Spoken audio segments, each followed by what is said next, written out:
Hello বন্ধুরা, আজকে একটি নতুন ভিডিওতে তোমাদেরকে স্বাগতম। আজ আমাদের ছাগলের বাচ্চাটিকে বোতলে দুধ খাওয়াতে হচ্ছে।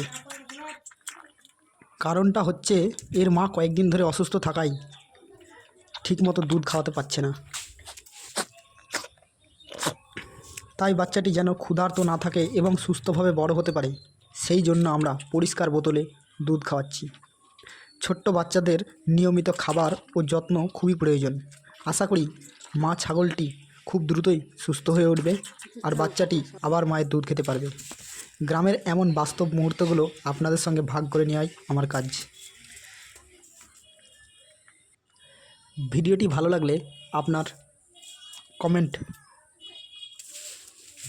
লাগলে আপনার মতামত কমেন্টে জানান এবং ভিডিওটি একটি লাইক করে দিন। এবং এরকম ধরনের গ্রাম্য জীবনের ভিডিও পেতে গ্রামের জানালা চ্যানেলটি সাবস্ক্রাইব করতে কখনোই ভুলবেন না। ধন্যবাদ।